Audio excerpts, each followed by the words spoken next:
The judge said, "You may be seated," but no one could relax. A normal day at a barber shop.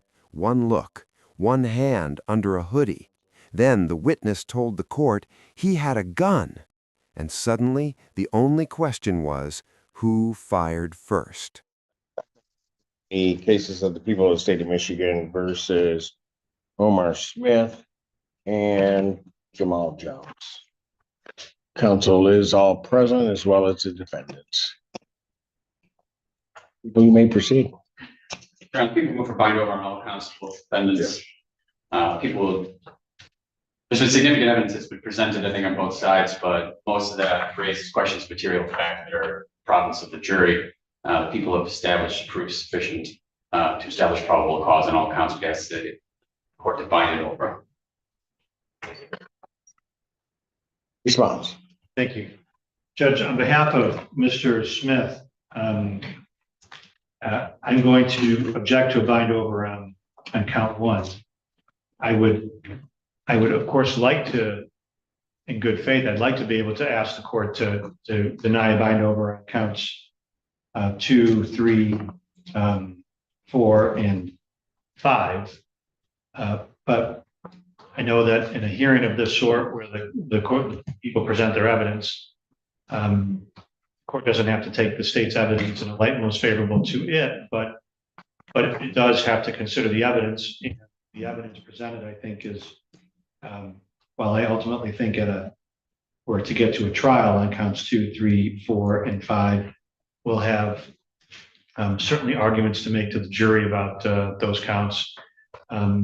Again, I can see the people asking for a bind over, and while I object to it, I could understand the court binding over on those counts. So I'm going to formally object without arguing counts 2, 3, 4, and 5.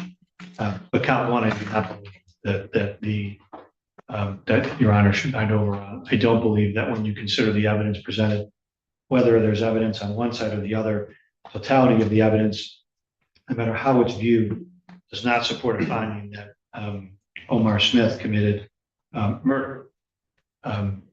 Significant questions can be asked, but those questions ultimately lead past the question of self-defense.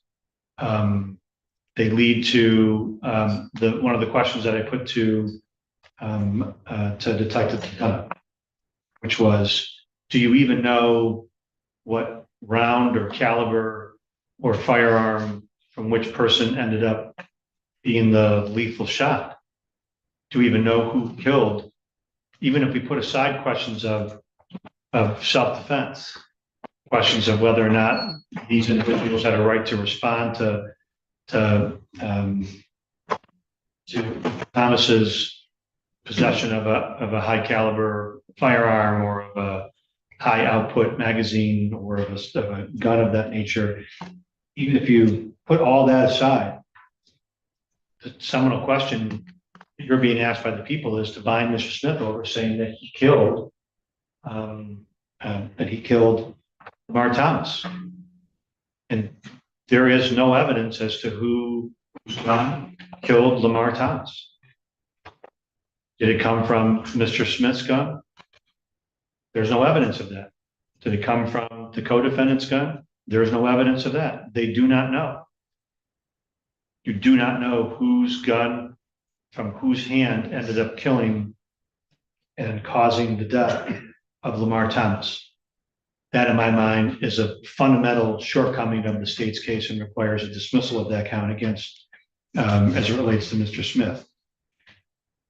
There are cases that I know the court is aware of them, that even if you were to get past that question, that you are still required and should to consider validly raised and legitimately presented defenses. And in this case, there is a legitimate defense that was raised before the court. I think it's inherent in the proofs that, to the extent that one could even argue that Omar Smith caused the death or did murder Lamar Thomas, that his use of force was in self-defense. In self-defense instruction. Well, but I can't I'll stop you there only because I can't decide self-defense at this stage. Self-defense is This wasn't a movie. This was real court, real people, real consequences. The witness was shaken and she said, I saw it with my own eyes. From a barbershop to a courtroom, one moment can change everything. is basically an affirmative defense that would need to be raised at the trial level. I think the case law is real clear on that. Well, look, Judge, at this stage, you're my audience. You are the. I understand that. So, I'll just politely say that I think the court can consider it. I think that the court is required to consider issues of credibility. I think the court is required to consider issues of and defenses when appropriate. And I think that this case screams of self-defense, and I would ask the court to take that into account. Again, I'm not going to waste my time and certainly not going to attempt to waste the court's.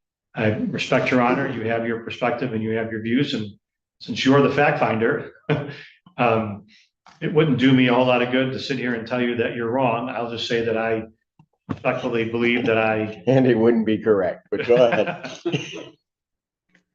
At that, Judge, it's been an interesting preliminary examination. I'm going to say this. I very much regret that young lives are at stake and that one young person's life was lost. I very much believe, looking at the evidence in the case, that Mr. Smith should not have been charged with murder. I think my view of the evidence in the case, as I went through the file, was that Mr. Smith should not have been charged with murder. My opinion on that subject has only strengthened, and my resolve in believing that Mr. Smith is innocent under Michigan law not guilty under Michigan law of the crime of murder is even more strengthened. I'm going to rely on the proofs and suggest that people have not established enough evidence to bind over on count one. I think I've objected for the other counts, but understand that if the court found the evidence was sufficient to bind over, I would object to it, but understand that given the evidence, the court could very well bind over counts 2 through 5. Thank you. Mr. Upshaw. Thank you, Your Honor. Judge, what I would like to point to is two things. The first thing we have to, I think, is undisputed. There was no conspiracy here. Whoever did whatever, there's no conspiracy. There's no allegations of any pre-planned, unified strategy here. The officer was candid and stated that whoever drove up, who you believe to be the defendants, was there first, eating pizza, walked past this shop. When the victim, with my apologies, came out afterwards. Those are the points. The reason I bring those up front, because if there was a conspiracy charge or a pre-planned theory here shown, then we can get into aiding and abetting and all that other stuff. That's not here. Without there being a conspiracy or pre-planned, because I think the OIC even testified, there was a shocking look on somebody's face. And so I'll get to the meat of it. 3 individuals were arrested as suspects from the beginning. I listened to this examination in detail. Regarding this murder, Judge, we can't use speculation and hunches. We stuck that at 4 corners of what came from that witness stand. And I listened very hard for Mr. Jones's name to come out. Judge, Mr. Jones was never accused of doing a shooting at the barbershop. Mr. Jones, I don't know if it's the second individual or the third individual. It's not my duty to prove that element. But what we do have is we have an eyewitness there who was 20 feet away from my client. And she didn't say he did anything. There's one rest chest eyewitness. She's 20 feet from Mr. Jones. She didn't say any criminal act occurred on Mr. Jones, period. No one identified Mr. Jones as being that second or third individual that did the shooting or had a gun at the barber shop. So Judge, based upon that, there was no need to question because no one said Mr. Jones did anything. Furthermore, officers testified. What do you do with the video Video, outside of the barbershop with the two individuals? The question in court was simple. What did you see? The answer changed everything. A hand under a hoodie, movement near a pocket, and then shots fired. Now the court must decide who had the gun and who pulled the trigger. Fire. I seen the video, and I seen an individual in a gray sweatshirt at the point. And nobody, when they seen my client, what they said he was doing was somewhere not too far, but somewhere in the city hopping fences. He didn't have a gray shirt on. No one said that he was the individual at the barbershop. The record is totally void of any witness saying that the individual, that my client was at the barbershop, that my client fired a shot at the barbershop. If someone would have came and had some identification, I guess I was expecting it from Ms. Burns or whoever, because the video is very unclear to who that individual was. In the gray sweatshirt, you've seen him from the back. And that's all I seen from the back. I didn't see any features in which any person testified that these features were the features of Mr. Jones. And then I looked at the video when Mr. Jones was arrested. Blue underwear, black shirt, black pants.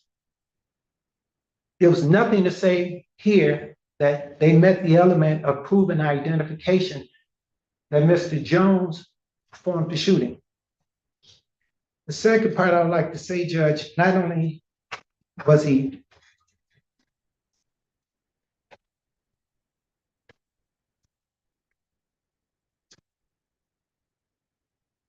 I almost want to say you have to show identification. And you have to rely on the evidence and the testimony that came. And if someone would have came and said, that's Mr. Jones in the gray shirt, I would make my argument, but no one said that. If there was some fingerprints, some ballistics or something of that nature saying it was Mr. Jones, then I would have to argue that. Furthermore, Judge, whoever that individual, just for the sake of argument, murder is an intentional crime. And I'm not going to belabor the issue of that. It's undisputed that a vehicle was shot up, or whoever that third person was, because as I said, I was always informed there was 3 suspects. Whichever the third individual was, 2 guns was already out there shooting before that third person even got involved. And shots were being fired in that third individual's direction. I let Your Honor make your own analysis on that one. Judge, I understand what you're saying about whoever it was and self-defense and things of that nature. But Judge, we just can't get beyond the point that no one took the stand and said, Mr. Jones was driving a car, fleeing and eluding, and I seen him driving that car. So when it comes to the fleeing and eluding charge, no one said he was driving. Resisting obstruction of an officer, prosecutor did a great job of trying to rehabilitate it, but the officer said, I said to stop. And then I said to stop, and he voluntarily stopped. They didn't, he was hopping fences before the officers even came into the picture. So it wasn't like he was hopping fences disobeying the officer. He was hopping fences before they got there. They yelled at him twice, he voluntarily stopped. So I don't believe there's no resisting, obstructing of justice or assaulting and resisting obstruction. Judge, I appreciate your time as always, and I would like to say it, but Judge, I just don't know how you're gonna get past identification. It's not there. Thank you, Your Honor. With regard to identification, court saw the video. Court views the video, particularly the Vape World video. You have a really good look at the person in the gray sweatshirt, black pants, wearing flip-flops. We have testimony from Officer Gilby saying he observed those two people in that video get into the red Malibu. He chases that red Malibu. The red Malibu crashes. There, Officer Gilby arrests Mr. Smith. We see on the video, person who's the driver running away. Same person we see in the Vape World video. That is Mr. Jones. Mr. Jones is later taken into custody by Corporal Maxey. He's identified by Corporal Maxey, by Officer Stanky, by Detective McDonough here today as the person that was arrested there. Now, yes, he's no longer wearing the gray sweatshirt. He's wearing a black t-shirt. However, two important facts I would point out regarding his apparel. First of all, the flip-flops. He's wearing flip-flops at the time of the shooting, and then he takes off running. Now he's arrested in socks. Interesting coincidence. Additionally, if the court reviews the video, the pants he's wearing are distinctive. They're not just distinct black pants. They're black pants with some sort of material. You can see that very, very clearly in Stanky's body cam video. You can see it clearly in the Vape World video. Additionally, his ID is found in the getaway vehicle, in the Malibu. So all of those things tie him directly to that. So I think that is sufficient, particularly for a probable cause standard, to establish identity, establish that he is the person there in the Vape World video and the Bombay video, firing shots out into the neighborhood. Both defendants are on video shooting at the victim in the case. The victim is murdered by a gunshot wound. People have met its burden with regard to the murder charge as well as all of the attendant counts that go along with that. We would move the court to bind over on all counts. The court is listening very closely to the testimony in this case, and where I kind of I share in that view that sitting here watching, regardless of how this ultimately plays out of these young lives, it particularly is somewhat distressing if I take a matter of personal privilege, not having anything to do with the court's decision in the case, that I watch these young people that look a lot like me and they end up in this situation. It's horrible. It's also interesting now, as everybody's discussing the neighborhood in this scene, I grew up around there. So I know exactly where everybody is as they're going through the whole thing and what they're doing in terms of where they're going and the like. Just say that as a preface to this, because this whole thing is just, it's sad to watch. It's sad to watch a young man come out of, or walking down the street someplace and then pull out weapons that are modified to go from semi-automatic to automatic weapons, just indiscriminately firing in an area where at any given point in time, that area, there are just a whole lot of folks just going around either trying to get pizza, go to the one of the Asian stores that are down that way, quite frankly, go down to the library, which is a little bit further down, just indiscriminately shooting. It quite frankly, it's tragic enough that one lost their lives. It's, I guess, in some bizarre way, fortunate that there weren't more lives lost. With respect to the proofs in this case, start with the ones that for the court, from the court standpoint in terms of testimony, are as to Mr. Smith on counts 2, 3, 4, 5, and as to Mr. Jones on counts 2, 3, 4, 5, 6, 7. On those, I don't think there's any dispute that the people have shown um,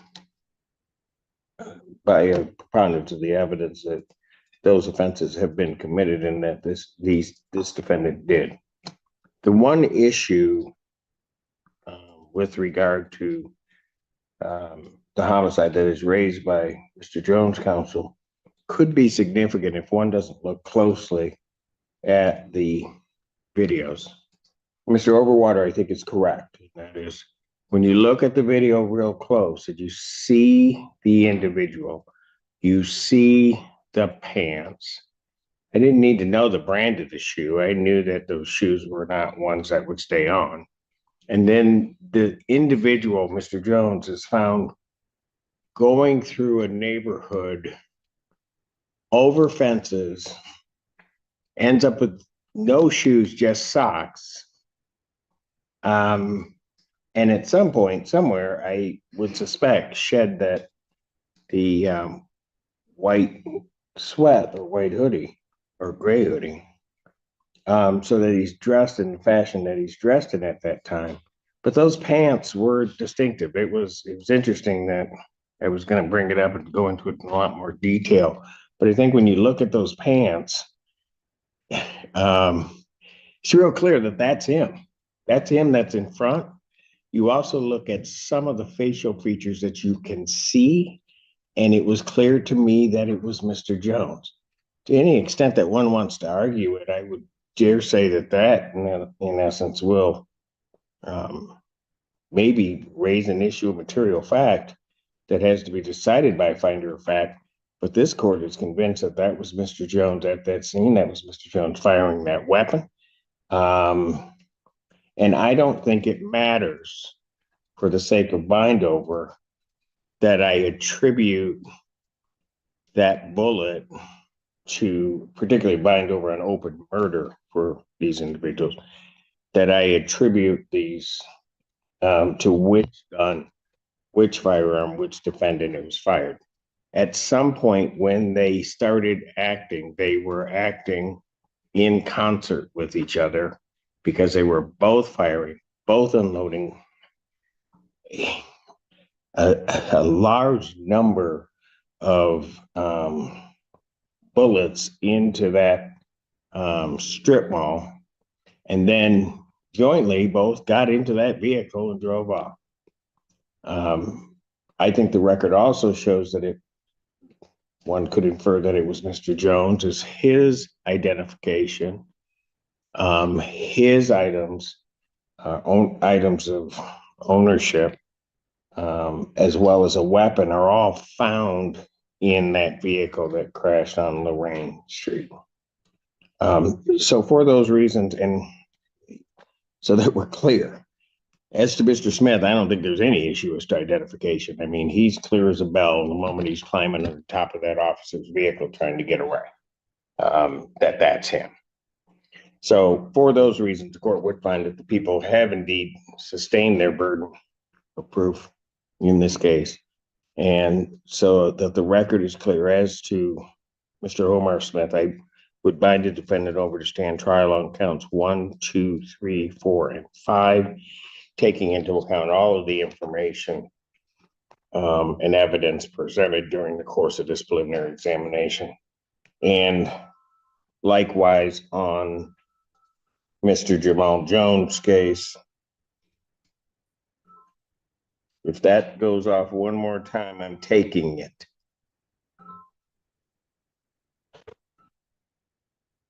On Mr. Jamal Jones' case, I would bind the defendant over to stand trial on counts 1, 2, 3, 4, 5, 6, 7, based upon what the court has said during the course of its rendering of its decision, and the court also indicating that they've taken into account all of the evidence which has been adduced.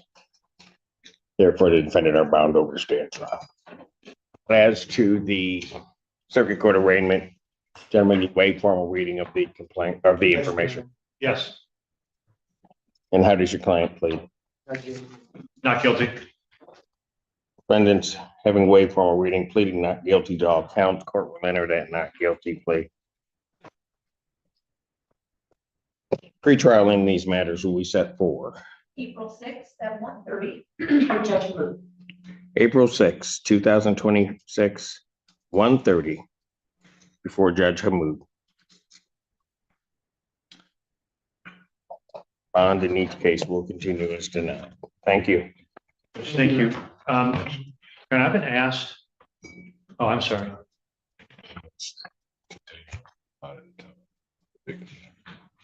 Got it. We'll get that in a moment. Okay. All right. Thank you. Yes, sir. I was presented with, someone suggested to me that there may be some precedent for a juvenile like Mr. Smith to be able to hug his family. I don't know if that's the case or not, but someone suggested that there was some precedent for that, and I said I would. I don't know what kind of precedent you might be speaking of. As Legal, just sounds like that's something that sometimes happens. That decision, and I do not allow it in my courtroom in that way. I just don't, and never have. And those decisions as to that contact, I leave with the sheriff's department and our detention center. So I'm not going to allow it. I certainly understand it, but I'm not going to do that. Yes, Your Honor. All right. With reference to how folks are going to exit the courtroom, how did you wanted this side to go? All right. So what I'm going to ask is that I'm going to allow those to go out with the victim's advocate. Those that are on this side, I'd ask you to please wait. I'm not picking sides and doing that. I'm just trying to get everybody out of here in an orderly fashion. Thank you. And Your Honor, as Yes, to sir. exhibits, do they stay with the file or do we take them? I will, you don't. I don't believe so. No, I will return them to the respective parties. I think this approach. Yes. The people's exhibit is this one, and I think those belong to defense. Oh, these are mine. Yep. Thank you. Thank you. Everyone have a good day.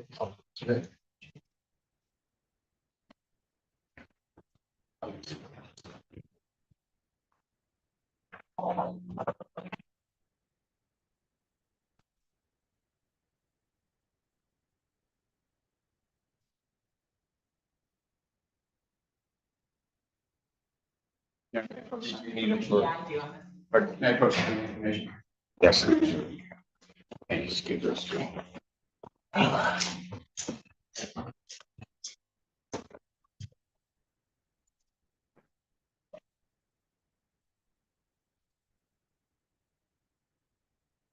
Give our exhibits. You did that.